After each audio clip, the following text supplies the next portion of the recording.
Pagkakataon po ito, tayo po'y pinalad on a Monday morning na muling makakausap ang mismong direktor, NBI Director na si Director Melvin Matibag. Director Matibag, good morning po. Johnny Banyas, Drew Nasino. Live na po tayo sa DWIZ, Aliw Channel 23. Director. Good morning po, Director. Magandang umaga po, John, sa inyo pong lahat na tumatangkilig ng programang ito. Magandang umaga po. Salamat po. Alright, una-una sa lahat, ano na pong update sa issue ng mga nagpakilalang ex-Marines, Director Matibag? Sa ngayon po, tuloy-tuloy pa rin po yung ating pag-iimbestiga, paglakalap ng iba't iba pang related na mga dokumento at testimonya para malaman po natin talaga kung ano ang mga hangarin at tunay na nangyari po para ipudo sa kanilang mga pahayag sa joint affidavit nila. Bukas po, nangako po sila na babalik para tugunan po yung mga katanungan ukol po sa kanilang pinagsamang sinumpang sa laysay po. So matutuloy, Director Matibag, yung one-on-one questioning sa kanila?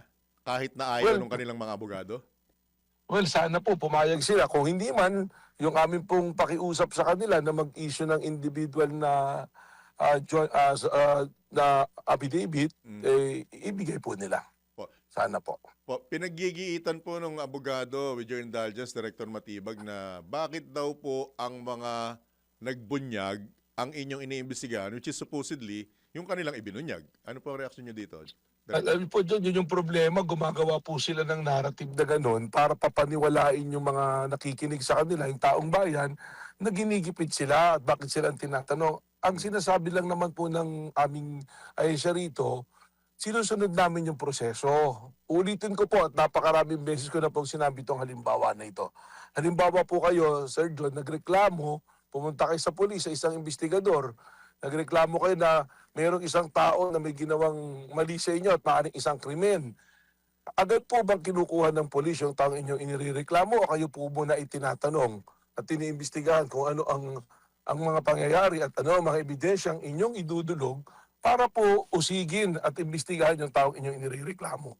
Sinusunod po namin yung proseso na yon.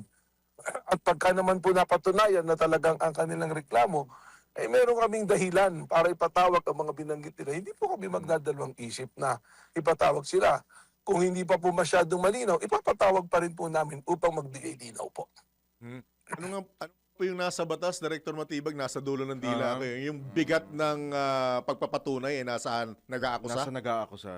Nasa nag-aakusa po. Yun naman po ang patakaran dahil ikaw nagreklamo, ikaw ang magpatunay na meron kang mga ebidensya. Ganun lang naman po kasimple.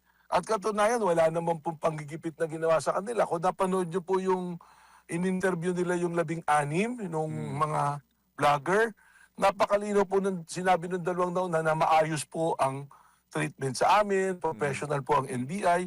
Nagtataka naman po ako na pagka media na po ang kaharap nila, ginigipit sila. At saka meron po mga sinasabing pananakot na ginawa sa kanila, hindi naman po pangalanan at ituro yung mga taong nananakot. Right. Katunayan, tinanong din po yan doon sa interview nila na yon, doon sa 16. Meron po bang nanakot? Sino pong nanakot sa inyo? Wala naman po. Ang sinabi lang, may pumunta po sa bahay namin sa probinsya, tinatanong kung nauwi pa ako ron. Hindi naman po yata pwedeng mabilang na pananakot yung gano'n. Ano po? Pero meron silang in-skip na activity na parang bibigyan sila ng parangal pero hindi sila dumating. Ang banggit nga po ay may threat sa kanila, Attorney Matibag. Madali pong gumawa ng kwento pero yung ebidensya, yun po yung magkaiba. Hindi po porke sa laysay, ayun na yung katotohanan. Hindi ko po sinasabing hindi totoo yung kanilang salaysay. Maaring may nadagdag, maaring may hindi sila sinabi. Kagaya na lang po nung halimbawa na nung una si Secretary De Lima raw, si Congresswoman De Lima, ay maleta, biglang naging paper bag. Hindi po yata may mga inconsistencies. Yung pong nakuha namin yung flight log ng from 2023 to 2025 ng air taxi, wala pong record. Bigla lang sabi, ayun 2022. Nung tiningnan po namin yung joint affidavit, wala namang binanggit na date doon. Okay. Yung po yung mga gusto naming makita, yung mga specifics po, at yung mga larawan, sino ang kumuha, kailan to kinuha. Yan din po yung mga bagay na itatanong pagdating po sa husgado na. At ayaw po ng NBI na maging kasangkapang kaming magsasadla kami ng isang tao ng kaso sa korte na walang matibay na ebidensya. Lalo na po ngayon, ang DOJ at ang Ombudsman, ay naglabas ng memorandum na dapat po may reasonable ground of certainty of conviction. Hmm. Hindi po sako po kami ng memorandum na yun eh. Yung ipapail mong kaso pag criminal, there must be a reasonable ground of conviction po. Yun po yung sinasabi. Apo. Apo, Director, si Drew po ito, Drew Nasino po, Director Apo. Matibag. Sir, bukod po doon sa 18 nagpakilalang dating Marines, sama po ba meron pa kayong ipinapasabi ng isa pa? Si Bishop Ephraim Tendero. Tendero. Opo, ito po ba'y nagpahayag na po ng kanya pong kahandaang sumipot, ika? Nagpadala po ng affidavit, hindi po sumipot, papatawag pa rin po namin dahil kailangan po makausap eh. Masabi kasi po, investigador po kami, hindi lang naman po yung salaysay ang tinitingnan namin. Habang nagsasalaysay, ano pang behavior nito? Mga professional po ang nasa NBI, may mga behavioral science psychologists po kami dyan eh. Kung gusto nga po nilang magpasalang sa polygraph test, meron din po kaming ganun eh. Yun. Pero sana po makiisa sila. Kung gusto po talaga nilang papanagutin yung sa tingin nila'y gumawa ng kasamaan, makiisa po sila. Tulungan po nila kami sa pag-imbestiga. At kami naman po, we will treat them with professionalism and respect that is warranted para sa kanila po. Mukhang may anggulo kasi, Director Matibag, na ika nga napupunta sa politika eh. Di po ba? Doon paliko eh. Oo, doon patungo yung direction eh. Dahil alam Alam niyo niyo naman po, po, di po ba sabi nga nila, tumalon kayo from other side, lumipat kayo dyan sa side na yan, dahil mukhang may pabuya sa inyo. Mukhang ganun ang anggulo ngayon eh. Ano masasabi niyo, alam niyo Director? po, Sir Drew, Sir John kasama na rin nga po sa tinitingnan namin yan eh. At ako naman po, yung pati ako ginagamit to sa ganon. Katunayan, after kung maglabas na investigasyon na yan, makikita natin yung mga vloggers na aktibo, pati yung asawa ko na nanahimik, isinasama po sa ganyan. Pero I will not be personal about it. Gawa po nila yan eh. Pero ako po, as a professional head of the NBI, isasama ko po yung anggulo, yung sinasabi ninyo. Sapagkat meron nga po kasi mga parating na ganun, hindi lang naman po sila ang aming ipinatawag eh. May nagbigay na po ng testimonya noong nauna pa sa kanila, nung isang Biyernes pa po. Kaya po meron po kaming tinitingnan po na ganyan. Ilan ho ba sila kabuuan at Director Matibag? Alin po yung, Yung mga tumalo po? apo, yung mga ipinatawag o ipapatawag po ninyo. Bukod pa doon sa 18. Opo, ang mabigat nga po, habang nag-iimbestiga kami at habang sila appear po ng appear sa social media, sa media, apo. may mga dumarating pa po mga personalidad na nagsasabi ng kanilang istorya. Kaya dapat po magsalita sila dahil yung pong ibang mga pinatawag namin at ibang hindi pa nga po pinapatawag, kusa nagsasabi ng kanilang version ng istorya na hindi po nagtutugma doon sa claim po nila. Ang mahirap po, ipinipinta na kagad nila na ginigipit sila ng administrasyon dahil ang NBI ay parte ng gobyerno. Hindi po pwede na yun. Saan po tayo tatakbo at mananalig na ahensya na mag-iimbestiga ng patas? Nagtataka po ako, pumunta sa NBI, hindi naman nagpa-interview man lamang po sa aming ahensya. Pinagsisisigawan yung aming mga ahente. Pero paglabas sa media, iba po ang kwento. Ganon. Hindi naman po pwede na May gano'n. nanigaw, Director? Opo, inilabas naman po nila. Illegal pa nga po yung inilabas nilang video na ibinidyo nila nang walang paalam. Oh.